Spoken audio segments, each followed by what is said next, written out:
Olá, sejam bem-vindas, mulheres queridas, à Lioness Conference. É uma alegria estar aqui em nome de toda a Lagoinha, London, recebendo você que é a nossa convidada e você também que é membro de Lagoinha em Londres.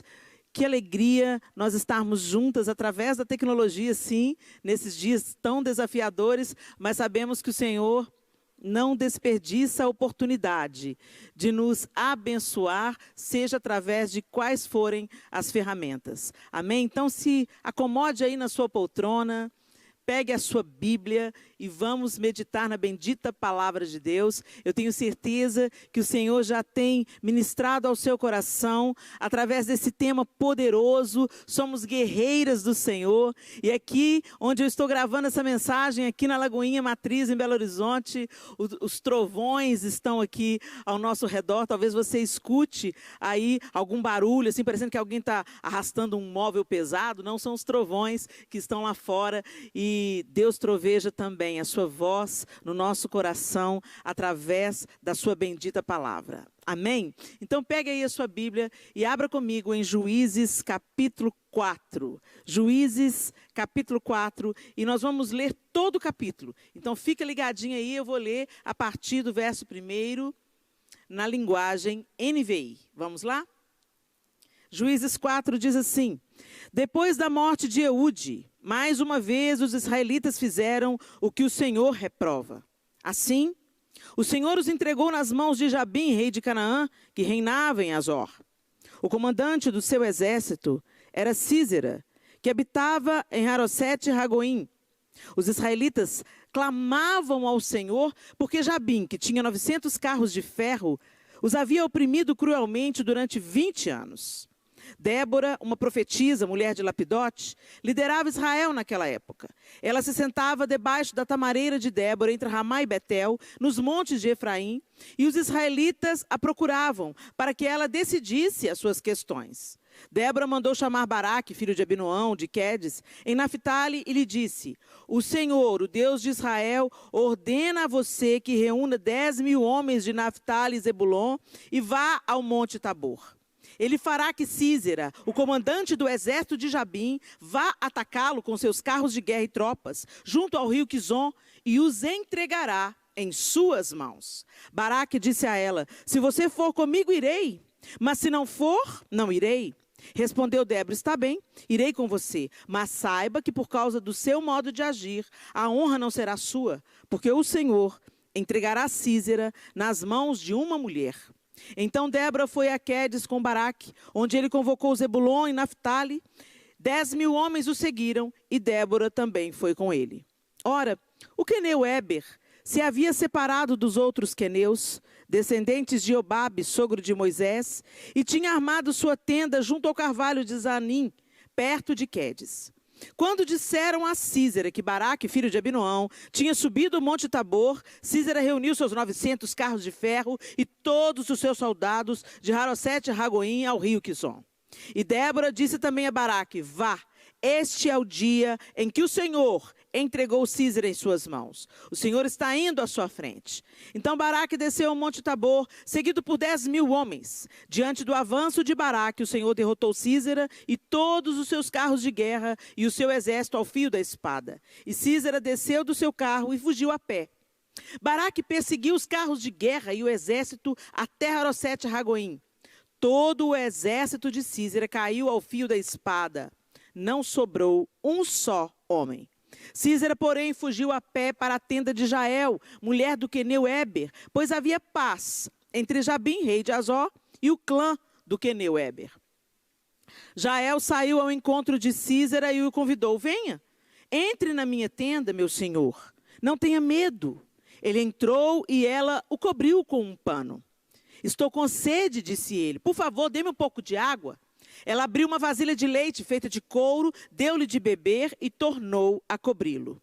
E Sísera disse à mulher: fique à entrada da tenda. Se alguém passar e perguntar se há alguém aqui, responda que não. Entretanto, Jael, mulher de Éber, apanhou uma estaca da tenda e um martelo e aproximou-se silenciosamente enquanto ele, exausto, dormia um sono profundo. e cravou-lhe a estaca na têmpora até penetrar o chão, e ele morreu. Baraque passou à procura de Sísera e Jael saiu ao seu encontro. Venha, disse ela, eu mostrarei a você o homem que você está procurando. E entrando ele na tenda, viu ali caído Sísera, morto, com a estaca atravessada nas têmporas. Naquele dia, Deus subjugou Jabim, o rei cananeu, perante os israelitas. E os israelitas atacaram cada vez mais a Jabim, o rei cananeu, até que eles o destruíram. Uau! Essa palavra já nos é conhecida. Quantas vezes nós já estudamos sobre essas duas mulheres extraordinárias, Débora e Jael. Mas hoje eu quero chamar a sua atenção para essa guerreira chamada Jael. Jael, mulher de Eber Queneu, tinha paz com Jabim, mas Jael não estava indiferente à necessidade dos seus dias, aos desafios e à injustiça que o povo de Israel enfrentava diante da perseguição e da opressão do rei cananeu. Gente, quando a Bíblia fala sobre opressão, ela está falando, às vezes a gente tem uma ideia muito light do que significa opressão, né? Opressão é suprimir um povo, esmagar um povo. Quando se é oprimido, nesse contexto aqui principalmente, é abuso em todos os níveis que vocês possam imaginar. Abuso nos impostos, abuso físico, abuso verbal, abuso sexual, abuso em assassinatos, violência, abuso em todas as frentes. Abuso do trabalho daquele povo, abuso, opressão. A tal ponto do capítulo começar nos dizendo que o povo havia se distanciado de Deus, e justamente por isso o povo havia saído debaixo da proteção do Deus de Israel, desobedecendo às suas leis, vivendo da maneira que queriam viver, e ciclicamente a gente vê isso na Bíblia, o povo se afasta de Deus, o povo desobedece a Deus, e o povo começa a sofrer a pena de andar longe daquilo que Deus mandou que eles, a maneira como Deus ordenou que eles vivessem. E aí o povo estava sofrendo a tal ponto, 20 anos, Jabim oprimido, 20 anos. E o povo começou a clamar por libertação, se arrepender diante de Deus e clamar, Deus nos socorra, nos socorra, nos socorra. Então Deus levanta uma mulher, Débora, como juíza e profetiza, e ele entrega uma palavra para Débora, convocando então Baraque para que ele fosse à batalha, porque Deus iria entregar o exército inimigo nas mãos do exército israelita. O que eu quero te chamar a atenção aqui é que Baraque estava tão fragilizado, né? Porque Baraque era um homem de guerra. Mas ele estava ali fragilizado, talvez diante daquele quadro de impossibilidade. Espera aí, eles têm muitos carros de ferro, eles são um exército poderoso, o que nós vamos poder contra eles? A tal ponto de ele falar, se você não for, eu não vou, porque Débora era profetisa, e o profeta, a gente sabe que no contexto bíblico, o profeta é aquele que carrega a voz de Deus, a presença de Deus, é aquele que é o portador da vontade de Deus. Então Baraque ali, intimidado, chama Débora, e Débora fala com ele assim, olha, tudo bem, eu vou com você, mas saiba que a honra da vitória, por causa dessa sua atitude aí, ó, Deus vai entregar nas mãos de uma mulher. E essa mulher, às vezes a gente pensa, quando a gente lê o texto pela primeira vez, a gente pensa, Deus vai entregar nas mãos da própria Débora. Não, mas Deus convocou uma outra mulher. Uma mulher das tendas. Não era uma guerreira no padrão que a gente esperava que fosse. Entretanto, ela age como uma guerreira, e não apenas como uma guerreira no seu ato de pôr fim à vida do opressor, mas ela se coloca como intercessora, como aquela que está entre aquele que abusava um povo e o povo abusado. E ela entra ali, não indiferente às suas circunstâncias, não indiferente àquilo que ela estava vivendo ao seu redor, não indiferente àquilo que o povo de Israel estava vivendo. Ela entra ali.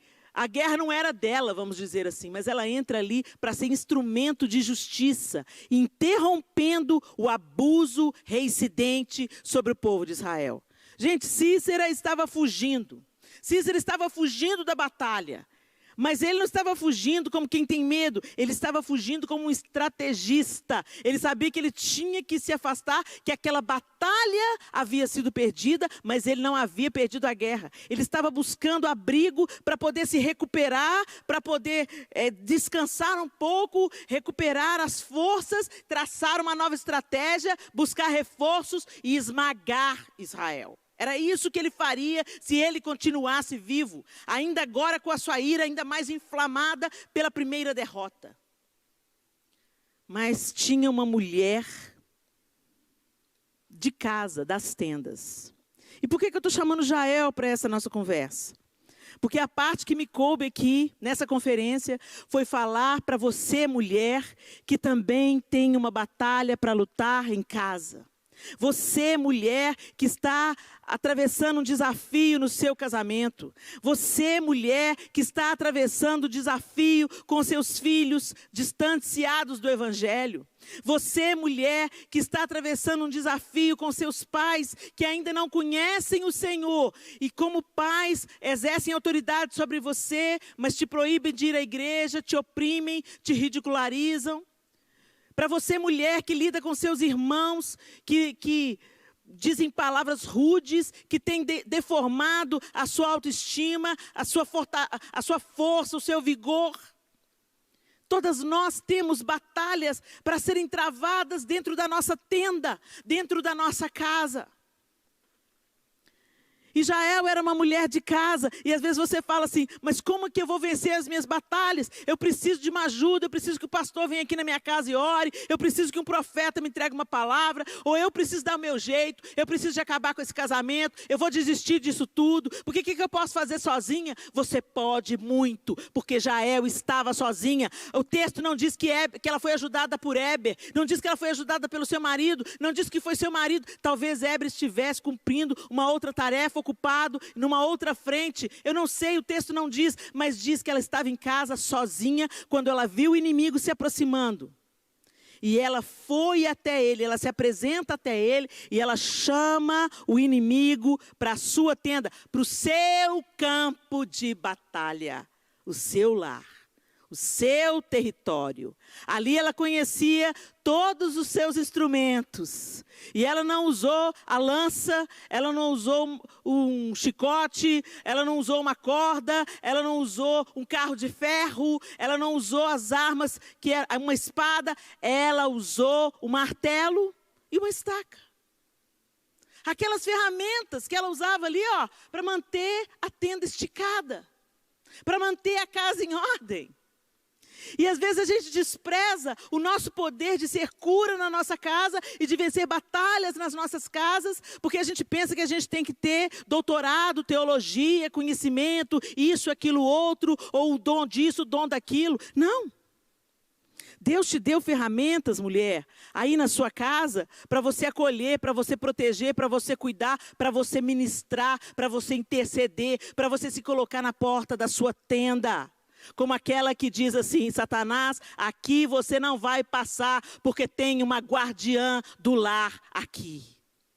Você não vai mandar aqui, você não vai determinar aqui. É tão interessante que Jael, ela não veio agredindo Jabim, ela não veio tentando vencer Jabim com as suas armas. Ela não veio falando, vem cá Jabim que eu vou pegar você, seu injusto, seu abusador, seu opressor. Não. Ela foi doce.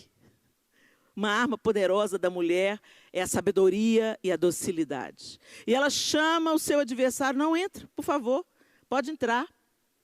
E ela serve o seu adversário para ele o quê? Para ele baixar a guarda. E ele pede água, ela dá leite. Ela serve. E quando ele adormece, ela cobre com uma coberta. Aparentemente, ele estava se sentindo cuidado, protegido, escondido, mas na verdade, ele estava tendo os seus dias terminados, encerrados. Gente, eu fico pensando que deve ter exigido muita força física e coragem daquela mulher para ela atravessar uma estaca na têmpora de um homem guerreiro. Imagina se ela erra o alvo. Imagina se ela não é eficaz. Imagina se ela dá só uma pontada e esse homem desperta. Ela tinha que ser precisa, ela tinha que ser forte, e ela tinha que imprimir toda a força do seu punho para que o seu adversário não se levantasse mais. E eu quero te dizer, mulher, você precisa de empreender toda a força da sua oração, toda a força da sua docilidade, toda a força do seu quebrantamento, toda a força do seu serviço, toda a força da sua perseverança, para que o inimigo não prevaleça debaixo da sua tenda. Para de transferir responsabilidade. Quantas vezes nós, mulheres, ao invés de pedirmos a Deus sabedoria nas palavras, sabedoria nas ações, saber enxergar e discernir o nosso verdadeiro inimigo. O seu verdadeiro inimigo não é o seu marido alcoólatra, o seu verdadeiro inimigo não é o seu filho rebelde, o seu verdadeiro inimigo não é a sua sogra, o seu sogro, o seu pai e a sua mãe. A palavra de Deus diz que nossa luta não é contra carne nem sangue, mas contra principados e potestades. Então discirna o seu verdadeiro inimigo. Jael sabia quem era Sísera. Jael sabia a sua índole sanguinária, violento, abusador. E ela sabia que naquele momento Deus estava dando nas suas mãos a oportunidade de interromper um ciclo de abuso, de injustiça. Agora pensa comigo. Hoje nós temos Jesus Cristo. Nós temos o Espírito Santo. Nós temos a faca e o queijo na mão. Nós temos a estaca e o martelo na mão. Então pare de terceirizar a sua responsabilidade. Entre nessa batalha. Dobre os seus joelhos. Busque estratégia do alto. Busque sabedoria de Deus. E invista imprima toda a sua força, o seu esforço em aplicar aquilo que uma mulher sábia deve aplicar dentro de casa. O seu não adianta nada. O seu muito falar só atrapalha o agir de Deus. Débora não ficou conversando com Sísera, não. Débora não, Jael. Jael não ficou conversando com Sísera, não. Ela não ficou batendo papo, ela não ficou acusando. Ela não ficou jogando na cara dele como que ele era um cara terrível. Não, ela criou aquele ambiente de conforto. Gente, quantas vezes as brigas podem ser evitadas na nossa casa? Simplesmente por a gente assumir o controle da organização da nossa casa, da gestão da nossa casa. Não estou falando aqui para você tomar o lugar do seu marido, não. De maneira nenhuma. Eu estou falando para você cuidar bem da sua casa. E isso começa pelos joelhos, começa você orando por toda a sua família, colocando toda a sua família sob as asas do Altíssimo, e continua nos cuidados do dia a dia que nós devemos ter com a nossa casa, com o ambiente onde a gente mora. Você sabia que a desorganização, ela promove o caos dentro de uma casa? Quando você chega depois de um dia de trabalho numa casa desordenada, aquela roupa nunca fica passada, aquela comida nunca está feita, a sujeira está estabelecida, aquele banheiro nunca é lavado, já fede. Você procura uma camisa para usar, um vestido para usar e não consegue porque a roupa está lá para passar ou para lavar e não deu tempo porque você é ocupada demais. Ocupada demais com aquelas coisas que são vãs. Ocupadas demais com aquelas coisas que não são de primeira necessidade. E quantas vezes nós negligenciamos a nossa casa? Não, Helena, peraí, eu trabalho muito. Eu trabalho o dia todo fora de casa.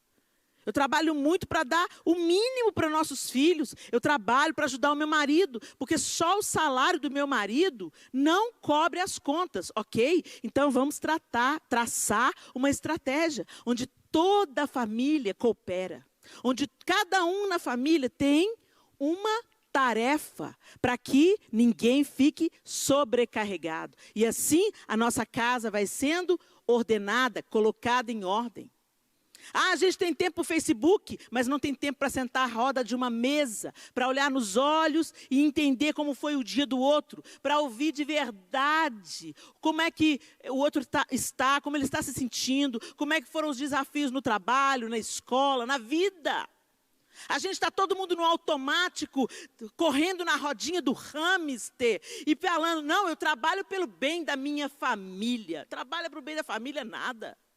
Muitas vezes é um pretexto que a gente arruma para fugir das responsabilidades da nossa casa. Porque é mais fácil você lidar lá fora com as pessoas que você não tem intimidade com elas. E para elas, a gente é sempre gentil. Para as visitas, a gente sempre tem uma mesa bonita. Mas para o de casa, não. Para o estranho, a gente coloca a louça fina, mas para o de casa, não. Para o patrão, a gente está sempre pronto a fazer uma hora extra, mas para o marido, não. Nossas armas, como mulheres, de transformar um ambiente. Gente, como uma mulher transforma um ambiente. Embeleza, perfuma. Ela traz novidade, onde que ela entra. É uma mulher que com pouco consegue fazer muito. Com um ovo e um tomate, ela faz um maravilhoso omelete. É aquela que é criativa, é proativa. Tudo está limpo, organizado, fácil de ser encontrado. Porque ela não tem tempo a perder. Ela trabalha fora, sim. Por isso ela precisa de ter a vida toda organizada. A sua família não paga porque ela tem que trabalhar fora. Não.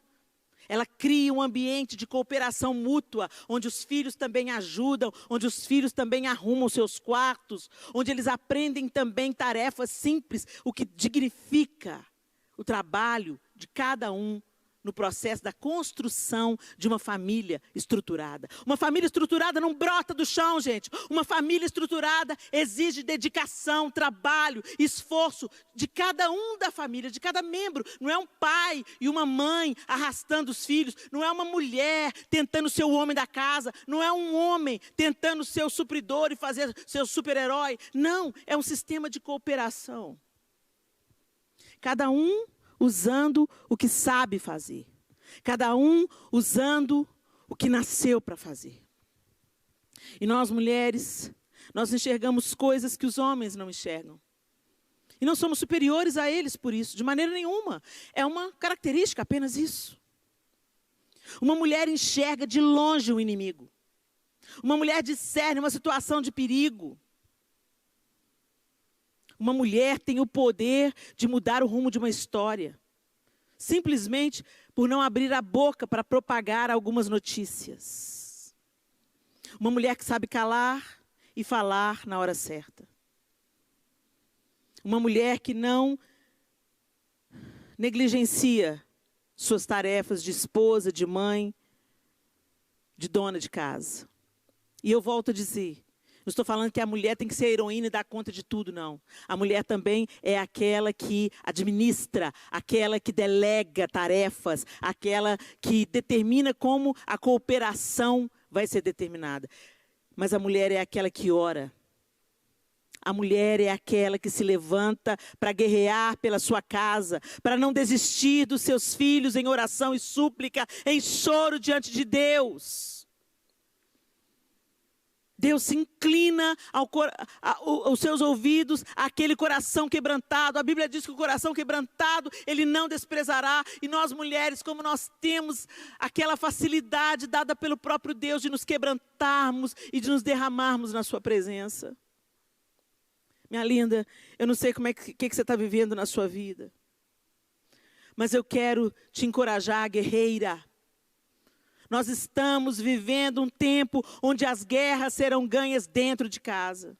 Essa oportunidade da gente voltar para casa, essa oportunidade da gente estar em casa por causa da pandemia, por causa do lockdown, por causa da quarentena, pode ser uma situação que pode levar a sua família à ruína. Sabe por quê? Porque tudo aquilo que estava sendo escondido pelo trabalho excessivo, pela falta de relacionamento real, presencial, vem à tona, né? Com essa convivência agora próxima, todo mundo debaixo do mesmo teto.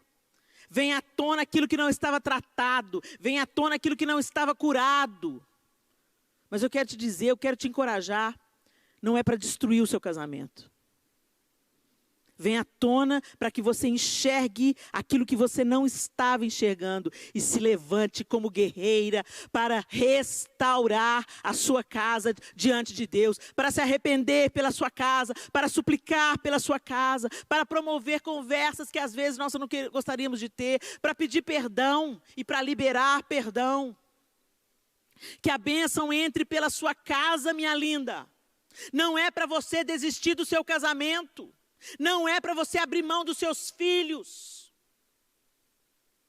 Mas não pense você que pelo seu muito falar, que você vai conseguir alguma coisa. Que a transformação entre, primeiro pela sua mente e seu coração, e transborde. Tudo que a gente quer fazer na força do nosso braço, tem um prazo de duração, né? Um prazo de validade. Mas quando nós caminhamos na força do Senhor, na palavra do Senhor, naquilo que Ele nos instruiu a fazer, Ele vai adiante de nós e Ele quebra o jugo. E Ele encerra a escuridão. Então comece em súplicas diante do seu Senhor. Comece em quebrantamento diante do seu Senhor. Dizendo, Senhor, me dê estratégia. Me mostra, Senhor, onde que eu preciso me arrepender. Me mostra onde eu preciso fechar a brecha que está fazendo Satanás dominar os relacionamentos na nossa casa. Que está destruindo o nosso casamento, que está destruindo a nossa família, que está destruindo o meu relacionamento com os meus pais. Porque eu não estou falando aqui só para casadas, eu também estou falando para solteiras. Que está destruindo o relacionamento com os meus irmãos consanguíneos. Independente da sua idade, mulher, já está no seu DNA, você nasceu para fazer tudo diferente. Para ser solução. Ezer significa aquela que é socorro, que é solução. Quando Deus fala assim, far-lhe-ei uma auxiliadora, que lhe seja idônea. A palavra auxiliadora, ela é empregada também para falar sobre o próprio poder de Deus. Lá no Salmo 46, que fala que o Senhor é o nosso auxílio, o nosso socorro na hora da angústia. A mulher foi criada e a palavra criadora de Deus sobre a nossa feminilidade é que nós nos tornaríamos solucionadoras. Parte da solução do problema e não parte do problema. Aquelas que agem com sabedoria. E, gente, nós não vamos conseguir isso no nosso achismo, na nossa opinião ou segundo os preceitos deste século. Nós seremos transformadas pela palavra. A luz entra em nós, muda a nossa vida e transborda na nossa casa. Muda a nossa atitude. Quantos homens, quantos testemunhos de homens eu já recebi dizendo, pastora, depois que a minha mulher começou a ouvir sua mensagem, ela mudou completamente. E aí eu mudei também. Você não pode mudar o seu marido, não. Mas o Espírito Santo pode. Então ore por ele. Você não pode mudar os seus filhos, mas o Espírito Santo pode. Então ore por eles, mesmo quando as circunstâncias dizem, não vai ter jeito. Para o Senhor não há impossíveis. E eu não me guio pelas circunstâncias do que eu vejo, mas pelo poder de Deus, que convence o homem da justiça, do pecado e do juízo. Minha flor, tome a sua posição de guerreira. Se vista da armadura de Deus, da couraça da justiça, do cinto da verdade, calce os pés com o evangelho da paz, o escudo da fé, a espada do Espírito, coberta pelo capacete da salvação, revestida de Cristo. Ele é a salvação, Ele é a justiça, Ele é a verdade, é sobre Ele a verdade do evangelho, é nele que está a nossa fé. Ele nos outorgou a espada do Espírito. Se revista de Cristo, seja cheia de Cristo e transborde na sua casa. Que o inimigo seja vencido, como o inimigo do povo de Israel foi vencido pela intervenção de uma mulher sábia, perspicaz e corajosa. Que seja assim na sua casa também, em nome de Jesus Cristo. Vamos orar? Senhor, nós bendizemos o teu santo e poderoso nome. Nós te agradecemos porque foi a tua mão que nos reuniu aqui nessa conferência. E o Senhor tem falado tantas coisas, em cada palavra o Senhor tem ministrado, o Senhor tem trazido cura, jogado luz nas nossas trevas, Senhor. E nós te pedimos, Deus, que o Senhor continue fazendo isso. Joga luz naquilo que está oculto aos nossos próprios olhos. Tantas vezes, Senhor, nós somos tão prontas a criticar aqueles que vivem debaixo do mesmo teto. Enxergamos os defeitos da família inteira, mas somos totalmente ignorantes dos nossos próprios defeitos. Quantas vezes nos vitimizamos, nos fazemos de coitadinhas, ficamos sentindo pena de nós mesmas, enquanto a tua palavra nos diz que nós somos filhas assentadas com Cristo nas regiões celestiais. Deus, muda a nossa mentalidade, ó Deus, e nos coloca no lugar da dependência e do quebrantamento, para que os nossos lares sejam transformados, mas a partir de nós. Nos transforma primeiro, Senhor, nos cura primeiro, Senhor. Nos santifica primeiro, Senhor. Nos lava primeiro, Senhor. Para que a nossa casa seja transformada pelo Teu poder. Nós queremos ser contadas não com aquelas que desistem, mas com aquelas que guerreiam para a reconstrução de cada lar, de cada filho, a reconstrução do casamento. Nós cremos não na nossa força, mas nós cremos no nosso general. Nós cremos nas Tuas estratégias. Nós cremos no Teu poder. E por isso nós nos colocamos debaixo da Tua autoridade, do Teu poder, e te pedimos, faz a obra em nós e transborda, em nome de Jesus, para a glória do Teu nome, amém e amém. Deus abençoe você e a sua casa, guerreira. O Senhor é por nós, quem será contra nós? Deus te abençoe.